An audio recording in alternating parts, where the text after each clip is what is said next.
তোলা পুলিশ। 2007 সালে 2008 সালে আমরা নন্দীগ্রামেও ছবি তোলা পুলিশ দেখেছিলাম। আমরা সন্দীপ ঘোষকেও ছবি তুলতে মেসেজ পাঠাতে দেখেছি, কিন্তু ছবি তুলে মেসেজ পাঠিয়ে সন্দীপ ঘোষেরও শেষ রক্ষা হয়নি, নন্দীগ্রামের তৎকালীন ওসি দেবাশিস চক্রবর্তীরও শেষ রক্ষা হয়নি।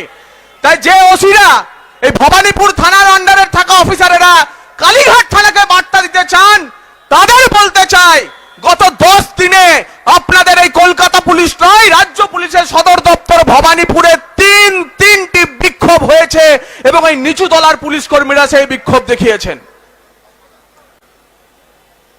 প্রায় 250 মহিলা কনস্টেবল তারা ভবানীপুরে ভবানী ভবনে গিয়ে ওয়েলফেয়ারের অফিস ঘেরাও করে, পরে উচ্চপদস্থ কর্তাদের ঘেরাও করে, কর্মক্ষেত্রে মহিলা কনস্টেবলদের হেনস্থা, কাজ করার উপযুক্ত পরিবেশ না থাকা এবং মগের মুলুকের মতো বদলির নির্দেশের প্রতিবাদে সেই 250 মহিলা কনস্টেবলের বিক্ষোভ ভবানী ভবনের কর্তারা দেখেছে, ওয়েলফেয়ারের কর্তারা দেখেছে। আপনাদের ওই থ্রেট কালচার কিন্তু আর চলবে না, মহিলা কনস্টেবল দিয়ে তা শুরু হয়েছে। এরপরেতে কত 900 জন সাব ইন্সপেক্টরকে সারা রাজ্যে ইলেকশনের সময় জেলার বাইরে যে বদলি করা হয়েছিল, তাদের এমন 50টি পরিবার তাদের স্ত্রীরা গিয়ে ভবানী ভবনে কর্তাদের সামনে উপস্থিত হয়েছিলেন। নজিরবিহীন ঘটনা।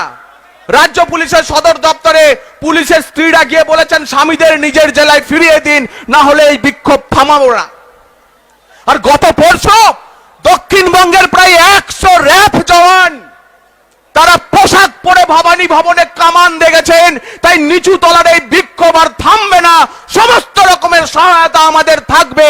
তাই পুলিশ কর্মী যারা আজকে ওই কালীঘাটের ওই বহুল চর্চিত কর্তাটির অঙ্গুলি হনালে একটু বেশি বাড়াবাড়ি করছেন, ছবি তুলছেন, তাদের বলি আদালতের সামনে কিন্তু আপনাদের আমরাও হাজির করব, এ কথা মনে রাখবেন।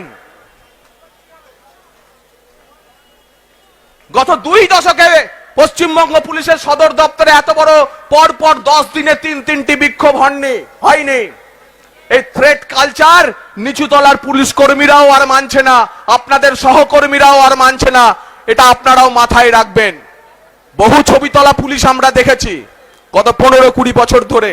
ছবি তুলে বডি ক্যামে রেকর্ড করে কোনো লাভ নেই, যা জবাব আদালতেই আমরা দেব, আদালতের অনুমতি নিয়েই আমরা এই সভা করছি।